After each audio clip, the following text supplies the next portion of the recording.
फिर से आपके पास आ गया, प्रयास कीजिए, आपको फिर से बताना है। कहता है निम्नलिखित में से कौन सी संख्याएं, ये जो हम लोगों को नीचे संख्याएं दी हुई है, कौन सी संख्याएं ऋणात्मक परिमेय संख्याएं हैं, इनमें से कौन ऋणात्मक है ये बताना है। ऋणात्मक मतलब घटा वाला। ये सारे के सारे परिमेय संख्याएं हैं, घटा 2/3, 5/7, 3/5, 0, 6/11, घटा 2/9। तो इनमें से कौन सी संख्याएं ऋणात्मक संख्या है? तो ऋणात्मक हम लोग किसको बोलते हैं? जिस परिमेय संख्या में घाटा का चिन्ह लगा रहे, है ना। तो यहां देखो प्रश्न एक नंबर में, एक नंबर का प्रश्न में यह घटा है। क्या है? घटा। तो ये क्या हो जाएगा? हमारा ऋणात्मक परिमेय संख्या होगा। ये 5 भी जोड़ में और 7 भी जोड़ में, दोनों जोड़ में है, तो ये क्या हो जाएगा? धनात्मक हो जाएगा।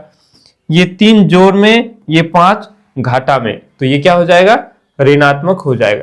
दोनों में से एक ठो को घाटा होना चाहिए, चाहे तो अंश घाटा में रहे या फिर हर घाटा में रहे, माइनस में लगा रहे, ठीक है।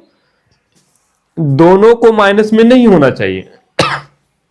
अभी जस्ट हम लोगों ने समझा, ये जीरो न तो धनात्मक है और न ही ऋणात्मक है ना। न तो ये जोड़ वाला है, न तो घाटा वाला है, ये है कि नहीं।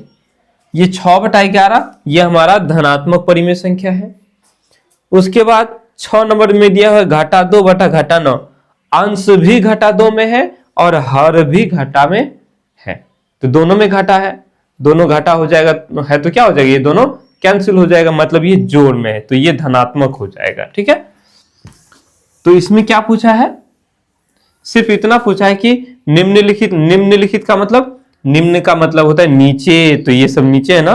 लिखित मतलब लिखा हुआ, तो नीचे लिखा हुआ ये जो सारी संख्याएं हैं, इनमें से कौन सी संख्याएं ऋणात्मक परिमेय संख्या है, वो हमें बताना है।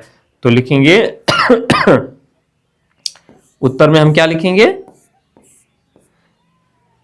1 नंबर है ना, घटा 2/3, ये तो धनात्मक है, ये ऋणात्मक है ना, और है कोई और एक भी ऋणात्मक नहीं। 1 नंबर तथा 2 नंबर नहीं, 3 नंबर है ना। 3 नंबर में क्या है?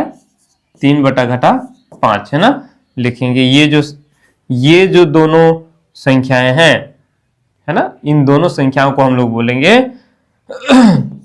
ऋणात्मक